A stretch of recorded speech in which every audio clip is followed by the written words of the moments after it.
India-Denmark relationship have increased leaps and bounds. We saw the visit of the Indian Prime Minister to Denmark and Denmark's Prime Minister traveling to India as well. With me is Denmark's ambassador to India, one and only Freddy Svane. Welcome to WION, and it's a pleasure to have you at the WION headquarters. My first question about is the relationship. How do you see India-Denmark relationship? Thank you very much indeed. I'm so honored to be part of this interview. The relationships between Denmark and India have grown over years, no doubt about that. We came from kind of icy context to a very warm context. And I don't see any limits to where we can walk hand in hand with India. What is important for us is that we can partner with India as to this Viksit Bharat, which I'm a strong supporter of, because of course there are political connotations to it, but the whole idea of moving 1.4 billion people from where they are to what they should become economically, socially, and so forth is so important. So therefore we do not see any limits to our relationship or our friendship. It's so massive and so solid. No limit relationship, but you are closing your tenure, and it's a long tenure. You have served previously as well here in India. So if you can talk about your tenure, something that you want to cherish, something that perhaps you'll miss. First and foremost, when we came in to India first time, there was in mid-2010. We had never been to India. I came with a commercial background, so the whole idea was to tap into the huge potential of the emerging India. We came to the posh new airport, Indira Gandhi International Airport. It looked like everywhere in the world. Then we got out and saw the Indian chaos with cows, potholes, two-wheelers, everything in a mess and so forth. But then we just started understanding India. So I think the first inning was about moving from country to nation and then living civilization. And obviously, throughout all these years, we have seen a lot of improvements. I have been crisscrossing India many times. The number of new expressways, new airports, new ports, whatever, has really changed everything. So India is really constantly on the move, and it's a massive move across all sectors. Massive move across all sectors. Where do you see India's role in the world? No doubt with the present regime, with the present Prime Minister, India has taken up an unprecedented, proactive, very active role in global affairs. I support the idea of an independent but also extremely strong India, because India, where India is geographically placed, will have an impact on strategic affairs as well as geopolitical and geoeconomical affairs. So an India who is proactive, not just sitting at home and discussing what to do and what not to do, that's not good enough. And therefore I'm really, really pleased to see India playing an increasing important role. And we saw the G20 summit last year here, and India maintained really or secured the G20 as a multilateral forum, remained intact, and also brought in the African Union. So India plays a role. The Honorable Prime Minister plays an important role globally, regionally, and that is what we would like to see, a strong India defining its own national strategic interest based on this strategic autonomy. So coming back to India-Denmark relationship, what is there when it comes to India-Denmark relationship in terms of collaboration? I mean, your country is well known for dealing with issues like climate change. India is a country which can sway the debate on climate change. So how can Denmark help? I mean, I think I'll answer you a very brilliant question in the following way. Under my watch, we have had 3 one-liners, no teaching, no preaching. So we are not the ones telling India to stop use of coal. Coal is the base load out here. So we can't come and tell you stop the use of coal. So no teaching, no preaching. Denmark would like to be a source of inspiration. It's like a menu card. We tell you what we are good at, and then it's for your side to decide, can we use that in an Indian context? But we also like to be inspired by India. And most importantly, also when it comes to climate and many other issues, I'm not into what I will call day trading diplomacy. I have to work for the long perspective, and therefore this Vixit barrier is very dear to my heart, but also the kind of compass needle that we are trying to fix. So that's important. And I mean, we understand that India has to move 1.4 billion people. You would like to have access to power. The demand for power is increasing drastically in the coming years. And of course, we would like to come with our menu card and say, okay, we were happy doing this, that had this impact, it generated jobs and so forth.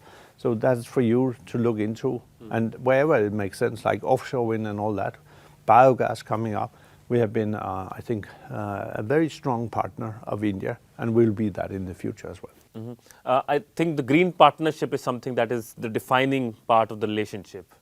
You're right, you are. I mean, it came because we were discussing how could our relationship, given the fact that we're only 60 lakh people, so it's a drop of Delhi and so forth. So how could we take our relationship to a strategic level? And then we defined this, or I did, because it was my idea, literally, that we embarked upon this green strategic partnership. And luckily, and there was a great interest on the Indian side. So that's why we moved. And it has served as a very important framework for whatever we are doing in water, energy, green financing, climate, and many, many other topics.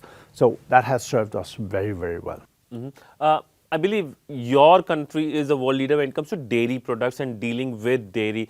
India has its own brand when it comes to dairy products. How can your country help India? You have the technology, India has a scale. I mean, years back, in the 1960s, we brought in living cows and semen and bull even to India. And so we were crossbreeding with the gear cow. And so that also helped increasing the yield of milk from cows and so forth. Nowadays, we are much more into transfer of technology. So we have a center of excellence coming up in Himachal Pradesh. An international tender has just been announced. So we will secure transfer of our expertise, but also our technologies. So we are there, and we are also helping you to cope with all the big challenges that we have been facing, and you also are facing. The challenges like? Climate. I mean, if you have a big dairy industry, there's also having an impact on climate. What kind of food, how much of protein do you need and so forth, and how do you secure that the right consistency of fodder is being used and so forth. So there are a lot of platforms where we can transfer of our technology and ideas. You talked about platforms, and there is one platform where not only India and Denmark work together, but the Nordics work together. That's the India-Nordic Summit. We saw the summit happening in Copenhagen as well, for which the Indian Prime Minister travelled to your country in 2022. So if you can talk about the future of this platform. The Nordic countries combined, the 5 Nordic countries, if you put together all our economic strengths and all our competences, we will be a G10 country. And it goes without saying, I don't think, seen from my point of view, we have a kind of a hidden geopolitical agenda. We are what we tend to be, and we can be met on face value. So in that context, obviously being very much aligned, we will be a good and strong platform for even further collaboration. And I think India has also moved towards saying that we need to group countries and then we'll work with them. So therefore my expectation for the upcoming Indo-Nordic summit in Norway will be extremely high.